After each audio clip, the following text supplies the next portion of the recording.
We haven't talked to Ray in Maryland since I've been back from Japan. Go ahead, Ray. Thanks for waiting. You're on the air.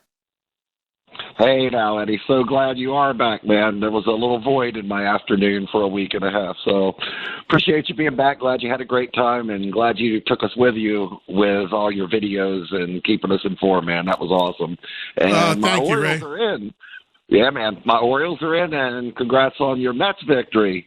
And I think we got the wild card, and I think I got to go up against Richard Christie again because I think we're playing the Royals. So good luck, Richard, if you're listening. I know you're listening.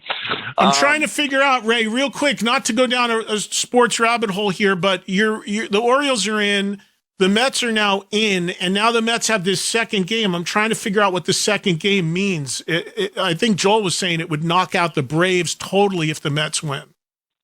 Yeah, that's where it loses me a little bit. I just know the Orioles have to beat Kansas City, and I don't know the broader picture. But yeah. I'll root for your Mets. You root for my Orioles, unless we end up in the series together. Then we'll have a great time. All right, that's a deal. That's a deal. We'll take that.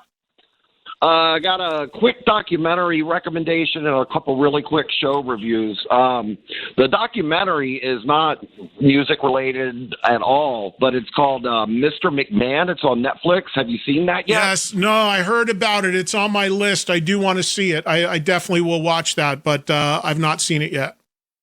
Yeah, it's in 6 parts, and each part's about an hour, but I watched it in 2 sittings, and it's great. I mean, the guy could make some money, but wow, talk about out there.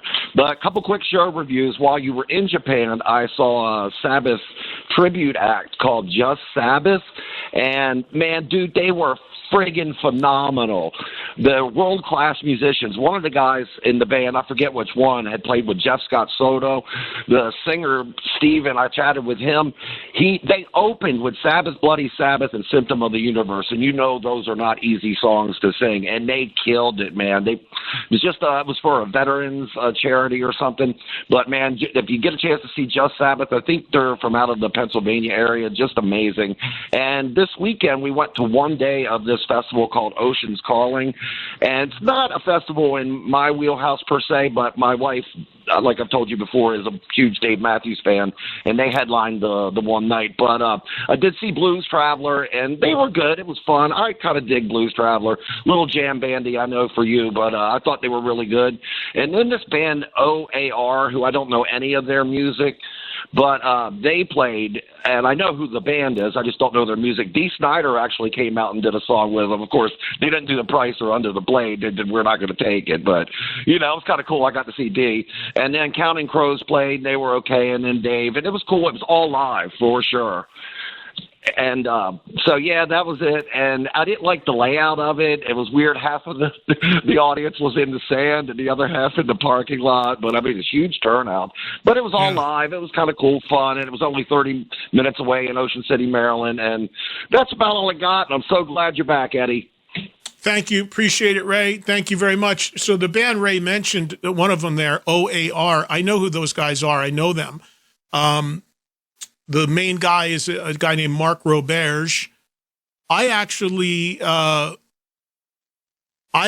interviewed OAR years ago. The OAR stands for Of a Revolution. And OAR, Mark, the singer, was living in New York City at the time. I don't know if he still does. But they actually headlined Madison Square Garden.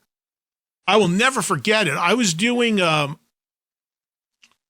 Gosh, how long ago is this? Probably 20 years ago. I used to do TV work for the local Madison Square. Madison Square Garden has a TV channel, still to this day, called MSG Network, that's on in the New York, New Jersey area. And it's predominantly shows Knicks and Rangers games because, of course, they own the Knicks and Rangers. But there was a time where they were trying to incorporate, because Madison Square Garden, these days they own the Sphere. They're now national in some of their ownership stuff. But their main stuff that they own in New York City is Madison Square Garden, Radio City Music Hall, the theater at the Garden, the Beacon Theater. Those are all owned by MSG. And they have this TV network. So the idea was, instead of just doing Knicks and Rangers games and highlights, let's cover the other stuff that goes on in our buildings, including concerts. That's where I came in. and they hired me to go around and cover these concerts.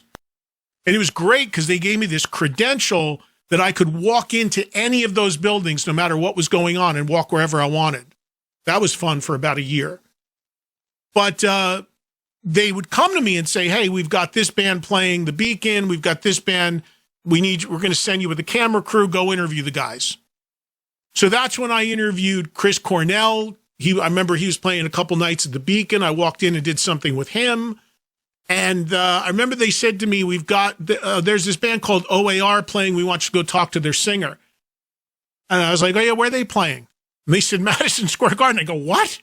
I never heard of them. He goes, yeah. They go, yeah, they sold out the Garden. So I did something with Mark and heard the whole story, but this is 15, 20 years ago. But yeah, good band. I mean, more jam bandy, not necessarily my thing musically, but good at what they do. And I know they're still out there doing stuff. I ran into somebody from that band recently, though, actually, just randomly. And they were like, yeah, Mark said to say hello or whatever. So I definitely know who they are.